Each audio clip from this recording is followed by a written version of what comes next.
Amis aficionados, bonjour, bonsoir et bienvenue dans cette nouvelle émission de Noir et Blanc, une émission de Noir et Blanc dans laquelle nous récupérons Jackie Siméon de retour d'Espagne. Bonsoir Jackie. J'ai fini la récolte des fraises, donc, mais c'est Gérard qui a dévoilé mon secret. C'est Gérard, oui, il a dit que vous étiez parti là-bas ramasser des fraises, mais vous auriez pu nous en ramener quand même 1 kilo ou 2, tant pis, c'est la prochaine fois, l'an prochain, puisque vous y retournez tous les ans. Merci d'être là, Jackie, à vos côtés, le petit Romain qui est de la partie pour nous parler de la brigade. Beaucoup de choses à dire cette semaine. De l'autre côté, Gérard Muscat, merci d'être là. Très beau t-shirt que vous avez sans doute piqué à Bourmel-Morad dimanche dernier dans les arènes de Beaucaire. Et puis à vos côtés, Rémi Ibarra, comment on dit, Jackie? Espontaneo de la course camarguaise, puisque Rémi, vous étiez dans les gradins, sagement assis dimanche après-midi. Médic Belgourari se blesse, vous aviez votre sac, vous étiez prêt, puisque vous êtes monté au Trophée de l'Avenir cette année après les courses de Ligue l'année dernière. Vous aviez pas raseté, et puis vous avez crevé la fiche en 4 taureaux. Tant mieux, c'est pour ça que vous êtes là sur ce plateau. Aujourd'hui, on va revenir sur tout ça. Le sommaire de l'émission, c'est parti. On ira faire un petit tour du côté des taureaux de rue, que ce soit à Castelnau-Valence ou bien dans les stades droits ailleurs. On ira à Van Dargue, à Port-Saint-Louis pour le Trophée de l'Avenir, mais aussi à Saint-Laurent-des-Gouzes où c'était les Lagardes qui étaient présents puisque les Fabre-Maillan n'ont pas pu sortir samedi pour cause de pluie. La première journée du Gland Nord en Montfrein, des actions et du spectacle et un public présent. Et puis Beaucaire, la deuxième journée du Muguet d'Or, toujours aussi disputée. Et enfin, le Gros du Roi avec le pari de Daniel Siméon, finalement réussi de proposer au Trophée des As, quelques mois après, un succès au Trophée de l'Avenir, une course copier-coller. C'est le programme de cette émission. Romain, à vous la parole. Vous étiez bien sûr chez vous, Castelnau-Valence, même sous la pluie. Voilà, un week-end très frisqué. On a ressorti les vestes. Mais comme je l'ai dit la semaine dernière, Valence, des tours de partout, on s'est régalé encore. Donc ça valait le déplacement. Castelnau-Valence, c'est bien dans le Gard, c'est pas dans la Drôme. C'est bien dans le Gard. D'accord, bon, entre Nîmes et Alès. Allez, on voit le sujet que vous avez monté tout ce matin. Et merci à tous nos caméramans, Cédric Molto, etc. Ils sont tous titrés sur les images. Avril ne te découvre pas d'un fil, tel fut le proverbe de ce week-end dans notre région. Un temps hivernal qui n'a pas découragé les passionnés d'abrivade venus en nombre, comme ici à Castelnau-Valence, petit village de la Gardolingue. Un village qui continue à faire perdurer les traditions avec un parcours ouvert, où l'adresse et la vigilance des cavaliers est mise à l'épreuve. Le plaisir des yeux de voir ce spectacle dans un espace naturel et non cloisonné par des grilles. C'est bien passé, on n'a pas eu le temps avec nous. Il y a eu une belle semaine, mais il a plu hier. Pas très chaud. Les gens ils aiment bien venir ici. Le départ du champ, ça fait du spectacle aussi. Après, c'est pas dit qu'on l'ait éternellement non plus ce champ, mais pour l'instant on l'a, on en profite tant qu'on peut l'avoir. Ça fait venir le monde. C'est toujours mieux que d'aller circuit où il n'y a que des barrières, quoi. Ah, mais, ça c'est sûr, c'est autre chose, ça n'a rien à voir. Mais là où il faudra y venir un jour ou l'autre, mais pour l'instant, tant qu'on peut profiter, qu'on a encore les autorisations pour partir d'un champ, un circuit ouvert, on le fait, quoi.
Merci à ce que j'avais oublié, JP Visio Gardien et Jérôme Raymond pour toutes ces images. Belle séquence romaine, un petit peu de partout en Provence, à Languedoc. Quoi de prévu ce week-end? Ce week-end, beaucoup de choses de prévues, donc des taureaux un petit peu de partout dans tous les villages, notamment à Francovo qui organise sa fête du printemps, qui est assez intéressante à aller voir. Il y a aussi une journée organisée par Bachoucha chez Aubanel. On aura un caméraman qui sera présent là-bas aussi. On aura Aigremont aussi, là, avec des taureaux qui partiront d'un champ, pareil qu'à Castelnau-Valence, donc des taureaux de partout, je pense aussi. Et notamment samedi, une journée au profit d'Isaac. Ça va s'afficher à l'écran peut-être, c'est à Vergès, je crois. Voilà, c'est à Vergès, avec des animations toute la journée et le spectacle de Jean-François Pignon en milieu d'après-midi, je crois. Voilà, donc ce sera ce week-end 27 avril, les arènes de Vergès aussi. Voilà, cette journée en souvenir de ce jeune garçon. Voilà. On est à peu près complet, Romain, sur cette fin de semaine. On va en venir maintenant au taureau en pointe, au taureau corne nue. Il y avait beaucoup de choses le week-end dernier. On n'a pas pu tout filmer, bien sûr, mais on a essayé d'être sur les endroits qui nous paraissaient les plus importants. On va commencer par Van Dargue, Jackie. La complète, la royale de la manade Ricard sortait là-bas. Compliqué pour les hommes, aussi bien les taureaux confirmés que les taureaux en devenir, comme un perroquet par exemple qui n'a pas pris un seul rasé. Je pense que cette course-là, au niveau des raseteurs, il manquait une locomotive, quelqu'un qui entraîne les autres, là, parce qu'ils ont été un peu en dessous des taureaux peut-être. Il y avait Hicham Ouvdil, heureusement à droite, qui a tenu ce côté-là. C'est vrai qu'à gauche, il manquait Sofiane Rassir, qui d'habitude est maintenant un des piliers de cette piste vandargoise. Mais c'est vrai que voilà. Hicham, il fait des beaux rasés, mais il rase toujours à son rythme et lentement, quoi. Il n'entraîne pas les autres. Ça. Et c'est vrai que cette complète, cette royale de la manade Ricard est quand même complète justement. Des taureaux compliqués sur le rasé, certains, et d'autres plus que spectaculaires. Et c'est vrai que là, les hommes n'ont pas voulu les voir s'envoler avec eux jusqu'au tube, comme ça pouvait être le cas avec Perroquet par exemple. Oui, parce qu'après, il y a du taureau de 5 ans, pour finir, je crois, les deux derniers comme Perroquet, qui sont assez compliqués. Je crois qu'il a rentré sa cocarde, Dieu. Quand on reverra Montfray, je ne sais pas si vous serez là ce jour-là, Rémi. Si vous avez gagné un engagement pour d'autres courses dans la saison, vous nous en parlerez tout à l'heure. Mais je crois que sa prochaine sortie à ce Perroquet, c'est dans les arènes de Montfray. Oui, là, c'est Bifazer qui est plus facile à raser quand même, qu'on connaît un peu, qu'on a vu courir. Bifazer, Bifitter, non? Je sais pas, tu dis comme tu veux. Non, je ne sais pas, mais... Gérard, vous qui connaissez bien cette marque, Bifitter, c'est quoi? C'est Bifazer ou Bifitter? Je sais pas. Honnêtement, je sais pas. Non, mais on sait que les Ricards, c'est des grands taureaux pleins de sang. Le fameux Perroquet. Et là, voilà ce Perroquet qui n'a pas chanté dans ces arènes de Van Dargue. Quelques sauts comme ça. Et voilà, les deux seuls hommes qui se sont approchés de lui, vous les avez vus en image. Il a rentré sa cocarde, je crois, Romain. Pourtant, on s'approche de partout dans ces arènes, je ne comprends pas. Et oui, mais peut-être qu'il n'y avait pas les hommes qu'il fallait. Et il y en avait une bonne partie qui était au Gros du Roi ou ailleurs, et c'est vrai que il y avait 7 courses, je crois, au Trophée de l'Avenir le week-end dernier, même s'il y a des raseteurs des As. On verra sur les images, d'ailleurs au Gros du Roi, que maintenant, les locomotives, même des As, ce sont les raseteurs qui étaient à l'Avenir l'année dernière, finalement.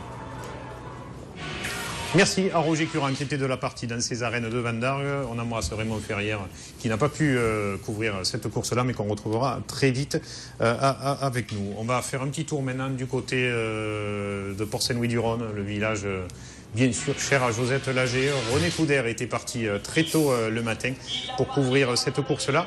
Où là, on vous le disait, beaucoup de raseteurs de l'Avenir sont montés au Trophée des As, ce qui fait que finalement, il y a des courses aujourd'hui au Trophée de l'Avenir avec des raseteurs quasiment que du groupe 2 ou du Trophée des As. Et oui, et là, sur les images, on voit ce moustique, le taureau de Josette. De la manade de Richebois, qui a confirmé tout le bien qu'on pense de lui. Oui, un taureau quand même qui est capable de sauter après les hommes, qui se tient un peu, qu'il faut aller chercher et qui est compliqué.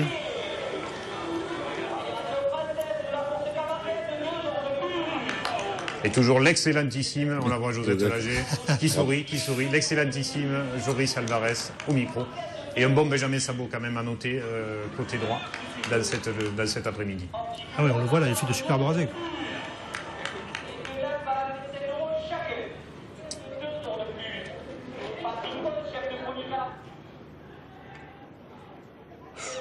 Et Alain, plus qu'en difficulté sur cette action qui, un peu comme Jérôme Martin au Gros du Roi, prendra un coup de corne qui ne rentrera pas heureusement juste sous le bras. Tant mieux pour lui. On voit Benjamin Sabot qui continue à briller dans cet après-midi où il y a eu un très beau moustique, mais aussi un très beau taureau de la manade Caillan. C'est bien Esmero parce qu'en fait, souvent il vient qu'à gauche, et là on le voit sur des rasés, et il vient aussi à droite. Je crois que Sabot détient le secret pour le faire venir à droite.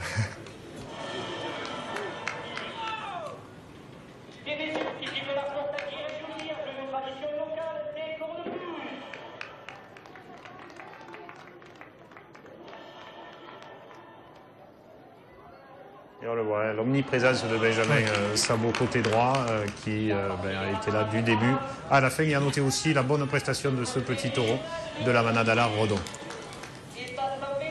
Je sais pas, c'est un taureau que je connais pas moi. Non plus.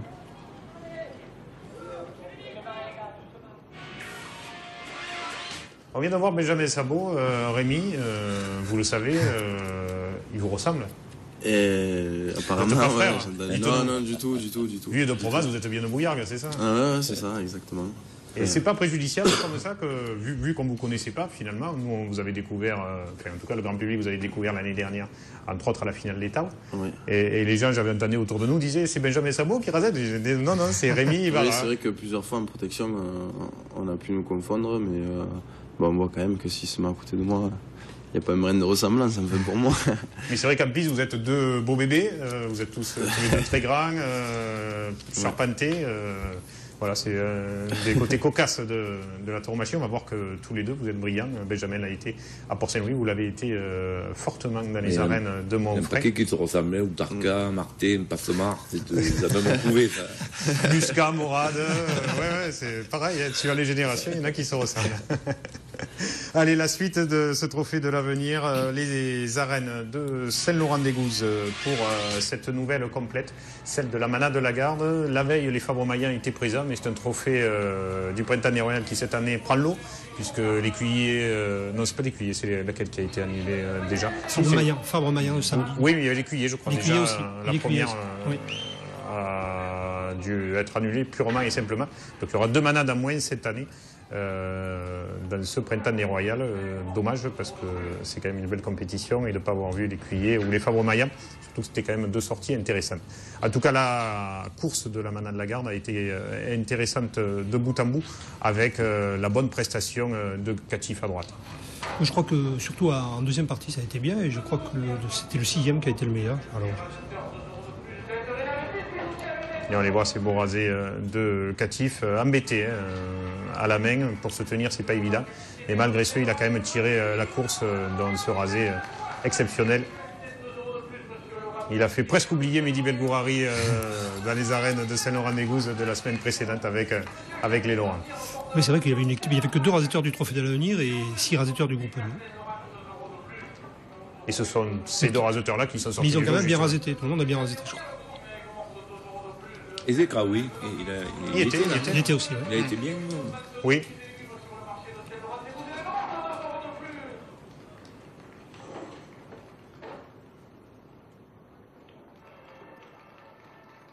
On voit ce petit taureau qui baisse un peu la tête, qui met les hommes en difficulté pour crocheter les attributs.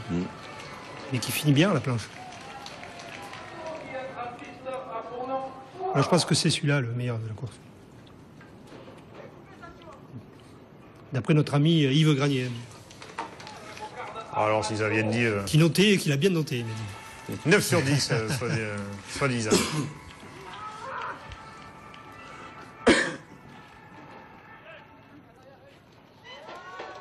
C'était pas facile pour Saint-Laurent. Il y avait quand même le Gros du Roi juste à côté aussi pour une affiche alléchante, presque au Trophée de l'avenir. Et malgré ce, il y avait quand même du monde à Saint-Laurent sur leur public fidèle. Et on voit encore une très très grosse action après Catif de ce taureau spectaculaire de la manade de la Garde où il y a un petit peu de tout, des taureaux très cocardiers et des taureaux spectaculaires, Jackie. Oui, bon, je pense que ça a dû être intéressant. Les quelques images qu'il a, ça paraissait assez bien. Yves m'a dit que c'était agréable, surtout en seconde partie. Alors Rémi, on s'était croisés d'ailleurs la semaine précédente au Laurent, à Saint-Laurent-des-Gouzes, on était assis à côté. Depuis le début de la saison, vous rongez votre frein parce que vous êtes monté au Trophée de l'Avenir en fin d'année dernière, cette année. Et puis depuis, 0 engagement depuis le début de la saison. Ouais, c'est ça. En fait, ce qui s'est passé, c'est que, comme vous dites, je suis monté au Trophée de l'Avenir et donc très peu de dates. Ce qui s'est passé, c'est que j'ai dû arrêter par rapport à mon travail. Finalement, par rapport à mon travail, ça l'a pas fait. Du coup, j'ai voulu reprendre. Donc, ça a pas facilité les choses. Vous aviez arrêté quand? Juste avant, j'avais une première date le 27 mars à Bouillargues, une course qui n'a pas eu lieu. Et en fait, j'ai coupé juste avant cette date-là.